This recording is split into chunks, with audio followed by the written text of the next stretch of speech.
Space जो दिखने में बिल्कुल ब्लैक और खामोश नज़र आता है, असल में यहाँ इतना कुछ होता है कि ना हम सुन सकते हैं और ना ही समझ सकते हैं। नासा के प्रोब्स ने स्पेस में कुछ ऐसी अजीबोगरीब आवाज़ रिकॉर्ड की जिनको सुनने के बाद हर इंसान का दिमाग तंग रह जाता है। दोस्तों, आज से करीब 44 साल पहले 5 सितंबर 1977 को नासा ने एक स्पेस प्रोब इंटरस्टेलर स्पेस के लिए रवाना किया। ये स्पेस प्रोब वाइजर 1 के नाम से जाना जाता है, जो पिछले 44 सालों से लगातार नासा के बेस स्टेशन से कांटेक्ट में है। वाइजर 1 को एक ऐसे मिशन पर रवाना किया गया जहां से उसको वापस आने की कोई उम्मीद नहीं थी। ये स्पेस प्रोब डीप स्पेस में 61,500 किलोमीटर पर आवर की स्पीड से ट्रेवल कर रहा है और इस वक्त ये हमसे बहुत दूर खला के अंधेरों में तैरता हुआ हमें हमारे सोलर सिस्टम्स और इस यूनिवर्स के बारे में मालूमात भेज रहा है। और स्पेस के इस हिस्से को हम इंटरस्टेलर स्पेस भी कहते हैं। 2012 में इंटरस्टेलर स्पेस में दाखिल होते ही एक दिन नासा के साइंटिस्ट को वाइजर 1 की तरफ से एक ऐसा सिग्नल रिसीव हुआ जो सबके रोंगटे खड़ा करने वाला था। जब उस सिग्नल को डिकोड किया गया तो उसमें एक ऐसी अजीबोगरीब आवाज थी जो वाइजर 1 ने रिकॉर्ड की। हमारी दुनिया से करोड़ों किलोमीटर दूर स्पेस की गहराइयों में वो क्या चीज थी जिसकी आवाज ने साइंसदानों के रोंगटे खड़ा कर दी थी। ये आवाज अर्थ से करीब 1400 करोड़ किलोमीटर दूर रिकॉर्ड की गई थी और ये एक ऐसी आवाज थी जो खत्म या कम होने का नाम ही नहीं ले रही थी। साइंसदानों ने कई दिनों तक इंतजार किया, लेकिन ये आवाज खत्म तो दूर की बात है, ये कम भी नहीं हो रही थी। देखते ही एक साल गुजर गया, फिर दूसरा साल और फिर 3 सालों के बाद इस अजीबोगरीब आवाज की इंटेंसिटी में कुछ कमी देखी गई। आवाज वाइजर 1 की 44 सालों की हिस्ट्री में रिकॉर्ड होने वाली सबसे लंबी आवाज थी जिसने साइंसदानों के नींदें उड़ा रखी थी। लेकिन आवाज के अलावा साइंसदानों को एक और चीज भी लगातार परेशान कर रही थी। जी हाँ, जिस पॉइंट पर वाइजर 1 ने पहली बार इस आवाज को रिकॉर्ड किया था, पूरे 3 सालों के बाद उसी पॉइंट से 160 करोड़ किलोमीटर दूर जा चुकी थी, लेकिन फिर भी ये आवाज वैसे की वैसे ही थी। 160 करोड़ किलोमीटर दूर मतलब ये डिस्टेंस इतना हुआ जितना जमीन से चांद तक का पूरा 4000 चक्कर लगाए जाए। खला में इतनी ज्यादा डिस्टेंस तक फैलने वाली आवाज आखिर कहाँ से आ रही थी? इसी बात ने बड़े बड़े रिसर्चर्स को और साइंटिस्ट को चकरा कर रख दिया था। एक बात तो कंफर्म थी कि हमारे सोलर सिस्टम्स के बाहर कोई ना कोई ऐसी ताकत जरूर छुपी है जो इस आवाज की वजह बन सकती है। लेकिन स्पेस में तो कोई आवाज ही नहीं होती है, तो फिर आखिर इसको रिकॉर्ड कैसे किया गया था? ताकि अगर स्पेस वॉक के दौरान एस्ट्रोनॉट्स के बिल्कुल बराबर में कोई धमाका ही क्यों ना हो जाए, वो धमाका दिखेगा तो सही लेकिन उसकी आवाज कानों तक नहीं पहुंच सकेगी। आवाज जिसको हमारे कानों तक पहुंचने के लिए हवा और एटमॉस्फेयर की जरूरत होती है, ये दोनों चीजें स्पेस में मौजूद नहीं है। स्पेस में साउंड वेव्स तो ट्रेवल नहीं कर सकते, लेकिन इलेक्ट्रोमैग्नेटिक वेव स्पेस में भी आसानी से ट्रेवल कर सकते हैं। बेशक हमारे कान इन वेव्स को नहीं सुन सकते, लेकिन वाइजर 1 इन वेव्स को रिकॉर्ड करके हमें अर्थ तक तो भेज सकता है ताकि हम इनको डिकोड करके सुन सकते हैं। यही वो आवाज थी जो वाइजर 1 ने इंटरस्टेलर स्पेस से भेजी थी।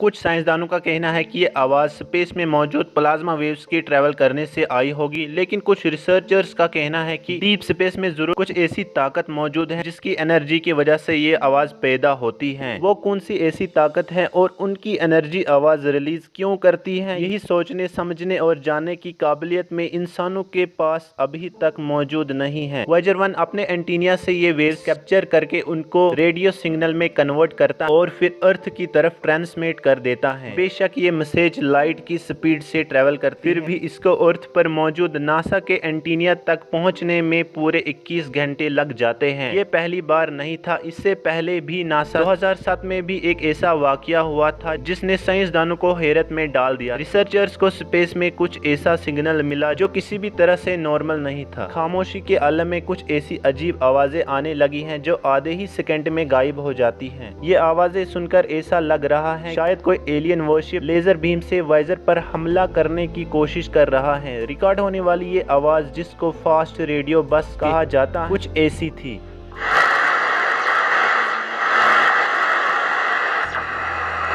ये आवाज़ें सुनकर साइंसदानों को एक बात तो कंफर्म होगी कि हम जितना ज़्यादा डीप स्पेस के बारे में जानने की कोशिश करेंगे हम उतने ही ज़्यादा इन सवालों में उलझ जाएंगे। रिसर्चर्स का मानना है कि ये रेडियो बर्स्ट ब्लैक होल में या फिर करोड़ों लाइट ईयर्स किसी सुपरनोवा एक्सप्लोजन का नतीजा हो सकता है। रिसर्चर्स को तो ये भी ख्याल है कि दूसरे प्लेनेट में एलियंस हमसे बहुत ज़्यादा एडवांस हैं और वो अपने स्पेस शिप्स को इन रेडियो बर्स्ट के जरिए चार्ज करते हैं। शायद इनमें से चंद रेडियो बर्स्ट हमारे स्पेस प्रोब से टकरा गए या फिर उनके बराबर से गुजरे हो, लेकिन इस अजीब आवाज की असल हकीकत अभी तक किसी को भी मालूम नहीं है। ये तो रही वो आवाजें जो नासा ने इंटरस्टेलर से रिकॉर्ड की, लेकिन इस अजीबोगरीब आवाज है रिकॉर्ड करने के लिए इतना दूर जाने की जरूरत नहीं है। हमारे अपने सोलर सिस्टम से भी नासा कई खौफनाक आवाजें रिकॉर्ड कर चुका है। वायजर 2 को जो नासा ने हमारे सोलर सिस्टम के प्लैनेट रिसर्च के लिए लॉन्च किया उसने भी कई ऐसी आवाजें रिकॉर्ड की। इन्होंने पूरी दुनिया को परेशानी में डाल रखा है। ये है जुपिटर का चांद जो गैनीमेड के नाम से जाना जाता है और ये है इसकी आवाज जो वाकई आपके रोंगटे खड़ा कर देने वाली है।